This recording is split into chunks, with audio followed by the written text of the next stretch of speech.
کچھ مقبول صاحب نے بتا دیا اور کچھ میں بھی بتا دیتا ہوں. مسئلہ یہ ہے کہ اس وقت جو سارا کچھ ہو رہا ہے یہ فوری طور پہ نہیں ہوا، یہ پلاننگ کافی دنوں سے ہو رہی تھی، اور جو ایک پلان تھا، جو ایک ایجنڈا تھا، جو کچھ ٹارگٹس اچیو کرنے تھے، اس میں انہوں نے سپریم کورٹ یا عدلیہ کا رول جو ہے وہ نہیں دیکھا تھا. کہ انہوں نے کہا تھا کہ عدلیہ کو ٹیکن ایز گرانٹیڈ لیتے ہیں، ماضی میں بھی ہم سپریم کورٹ کو اور عدلیہ کو فتح کر چکے ہیں، اس پہ قبضہ کر چکے ہیں، چیف جسٹس کو فارغ کر چکے ہیں، اب بھی ایسا ہی ہوگا. اس سے پہلے ایک ماحول بنایا گیا، اور یہ ماحول بنانے کے لیے انہوں نے کوشش کی، اور اس میں کوئی شبہ نہیں کہ اندر ہر سسٹم میں کوئی نہ کوئی اسپاٹ فکسر، کوئی نہ کوئی اسپوائلر اندر موجود ہوتا ہے، اور اس کے بعد پھر باہر سے کوشش ہوتی ہے. لیکن ان کو اندازہ نہیں تھا کہ یہ 1997 نہیں ہے، یہ 70s 80s 90s کی دہائی نہیں ہے، بلکہ صورتحال مختلف ہے، اور سپریم کورٹ اور عدلیہ ہماری پاکستان کی جو ہے وہ مختلف اسٹیجز سے گزر کے اب بہت زیادہ میچیور ہو چکی ہے. انہوں نے پہلے تو chief justice of Pakistan Umar Ata Bandial صاحب کو بالکل اسی طریقے سے جیسے سجاد علی شاہ کو رام کرنے کی کوشش کی گئی تھی، بندیال صاحب کو بھی، اور انڈیویجول ہر جج کو، میں آپ کو وثوق سے کہہ رہا ہوں کہ ہر جج کو انہوں نے اپروچ کیا. لیکن اس کے بعد جب انہوں نے دیکھا کہ نہیں بات تو نہیں بن رہی، پھر اس کے بعد یہ آئے ہیں. اس کے بعد پلان بی یہ ہوتا ہے ان کا بلیک میل کرنا، دھمکیاں دینا. اس کے بعد دھمکیاں، اور اس سے بھی بات نہیں بنی، تو پھر اگلا سٹیج جو تھا انہوں نے کہا کہ نہیں اب ہم اپنے جو اثاثے ہیں خفیہ ان کو ظاہر کرتے ہیں. پھر ایک ایک کر کے آواز آنا شروع ہو گئی، اور وہی بات یہ الزام تو لگاتے ہیں کہ واٹس ایپ، جناب واٹس ایپ سے یہ ہو جاتا ہے، تو واٹس ایپ کے ذریعے پھر میسیجز کنوے ہوئے.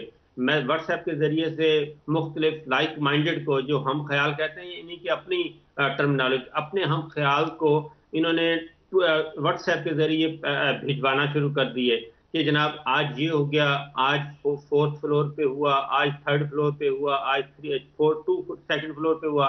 ماحول بنانے کی کوشش کی گئی. جب وہ بھی نہ بنا، اس کے بعد بھی چیف جسٹس عمر عطا بندیال صاحب اور وہ انہوں نے اپنا ایک ہیئرنگ جاری رکھی. کیونکہ یہ لڑائی کہاں سے شروع کی؟ جس دن جو نوٹ پٹ کیا گیا، غلام محمود ڈوگر کو جب واپس بھیجا، اسی دن سے وہاں سے سٹارٹ کیا انہوں نے. اور پہلے ایک جج کو ٹارگٹ کیا، آنریبل جج جسٹس نقوی صاحب کو، پھر انہوں نے اس میں ایک اور ایڈیشن کی، جسٹس اعجاز الحسن صاحب کو لے کے آئے، پھر جلسے میں لہرایا گیا، کیونکہ یہ پریشر کرتے جا رہے تھے.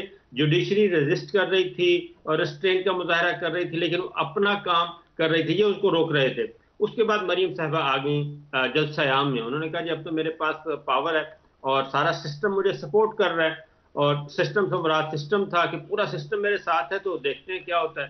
انہوں نے نہ ججز کو چھوڑا، نہ ریٹائرڈ جرنیلوں کو چھوڑا، نہ موجودہ جرنیلوں کو، نہ موجودہ ججز کو. یہ ساری چیزیں جوڈیشری کے اندر بھی ایک ریئیکشن ہوتا گیا کہ یہ ہو کیا رہا ہے، کہ جوڈیشری آئین اور قانون کے مطابق صرف اتنا کام کرنے چاہ رہی ہے کہ آئین پہ عمل درآمد ہو جائے، 90 دن کے الیکشن ہو جائیں. جوڈیشری نے ایسا کیا گناہ کر دیا ہے؟ پھر انہوں نے 3, 4 اور فل کورٹ کا سلسلہ کھڑا کیا. فل کورٹ کے پیچھے چھپنے کی کوشش کی، فیصلہ آ گیا، فیصلہ امپلیمنٹیشن شروع ہو گئی. پھر انہوں نے کہا کہ نہیں یہ تو 3-4 ہے، یہ 2-4 ہے، یہ 2-3 ہے. اصل ایشو سے مسئلہ ہٹا دیا. اصل ایشو کیا تھا؟ لڑائی شروع ہوئی تھی 90 دن کے اندر الیکشن، آئین پہ عمل کرنا ہے. انہوں نے ساری لڑائی کو ڈائیورٹ کیا، اور لیکن اس طرح تو صابر بھائی انہوں نے وہ اچیو کر لیا جو وہ کرنا چاہ رہے تھے. یہی تو اچیو کرنا چاہ رہے تھے، لیکن اچیو وہ نہیں کر سکے. اصل تو اچیو کیا تھا؟ ان کی ٹائم لائن سیٹ کی ہوئی تھی نا. ٹائم لائن کیا تھی میں آپ کو بتا دیتا ہوں. یہ جو لڑائی کی خبریں پھیلانا کہ جی لڑائی ہوگی، یہ ایمبیرس ہے نا، ایمبیرس کرنا کسی کو. پھر ججز کو بھی یہ کہا گیا. اصل معاملہ کیا تھا؟